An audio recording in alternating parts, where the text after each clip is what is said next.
ما كان محمد أبا أحد من رجالكم ولكن رسول الله وخاتم النبيين وكان الله بكل شيء.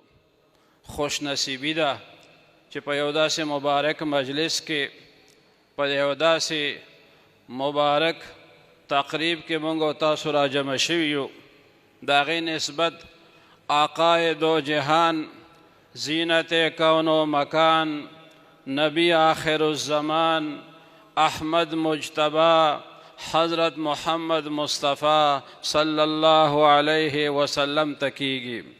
داسې مجالس، داسې محافل دی الله تعالی د همیشه دپاره زموږ استاد اسلامي بنیادي عقیده د الله جل شانه د وحدانیت، د انبیاء کرامو د نبوت او د رسالت او د آخرت. دې کې که د یوې نه انکار وشي نو انسان مسلمان نه پاتې کیږي.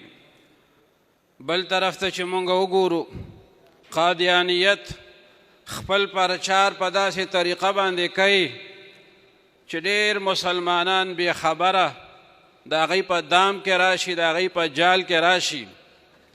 ځکه قادیانان خلکو ته وایي مونږ خو قرآن شریف د الله تعالی کتاب منو، مونږ خو د پیغمبر علیه السلام د پیغمبرۍ نه انکار نه کوو. بیا که تاسو خیال کړئ، مطالعه مو کړئ، دی د قادیاني د پخوانو کتابونو حوالې ورکي، وی ګوره دا د مرزا قادیان کتاب دی، په دې کې خو هغه صرف د مجدد والی دعوه کړې ده، دې کې خو صرف د محدث کېدو دعوه کړې ده، دغه ځای کې خو صرف مسیح ځان ته ویلی دی، او تاسو ورته بیا هم وایي کافر وایي.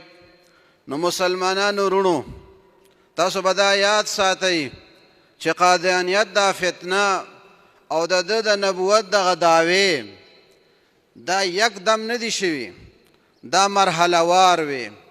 اول دعوه د مجدد کېدو وه، بیا وی زه محدث یم، بیا د هغې نه پسې وی زه مهدي یم، بیا به وی مسیح یم، بیا وی مسیح موعود یم، بیا وی حقیقی مسیح یم، بیا وی بروزی نبیم، ذلی نبیم، بیا وی تشریعی نبیم، بیا وی زه پیغمبر یم، بیا وی زه خاتم الانبیاء یم، بیا وی دا قرآن پاک کې چې د محمد رسول الله ټکی راغلی دی د دې نه وی زه مراد یم.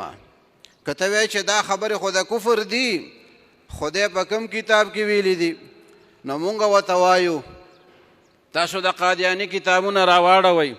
حقیقت الوحی او مجموعه الهامات البشرا، کشتی نوح، دا د هغه کتابونه دي. روحانی خزائن چې کومو کې دا کفري عبارات دي، د هغه د قرآن شریف آیاتونه راغستې دي او وایي دا زما په حق کې راغلی دي.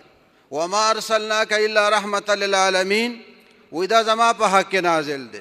ورفعنا لك ذکرک، دا وی زما په حق کې نازل شوی دی. هو الذي ارسل رسوله بالهدى ودین الحق ليظهره على الدین كله، وی د دین زه مراد یم. نو د قادیاني یو کفر نه دی، ډېر کفریات را جمع کړي دي په خپل کتابونو کې.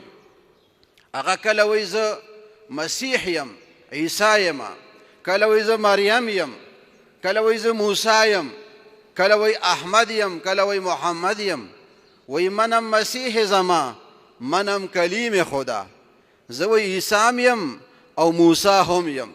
منم مسیح زما، منم کلیم خدا، منم محمد و احمد کې مجتبی باشد. هغه مسلمانان چې ورته محمد رسول الله وی او احمد ورته وی هغه زیما.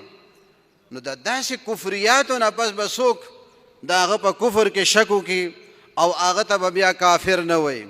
او بیا د دې سړي د الهاماتو سلسله، هغه وایي ما ته وحي کېږي، چې کومه فرشته راته وحي راوړي د هغې نوم دی ټیچي ما ته وحي راوړي. او هغه وحي د هغه کم قسم ده، د قرآن عظیم الشان مبارک کلمات راغستې دي او په هغې کې ټکي دننه کړي دي، وایي دا ما ته تازه وحي راغلی ده. یو ځای کې لیکلي دي وی انا انزلناه قریبا من القادیان. وی دا خدای پاک وی چې مونږ دا قرآن شریف قادیان سره نږدې رالی نازل کړی دی. نو مسلمانانو تاسو د الحمد نه واخلئ والناس پورې قرآن مجید وګورئ. دې کې د قادیان ټکی چېرته راغلی دی؟ تاسو نه تپوس کوم قادیان ټکی قرآن شریف کې چېرته شته دی؟ او د په کتابونو کې لیکلي دي وی قرآن کې الله فرمایي انا انزلناه قریبا من القادیان. نو داسې کفریات په دې کې به هم لا څوک شک کوي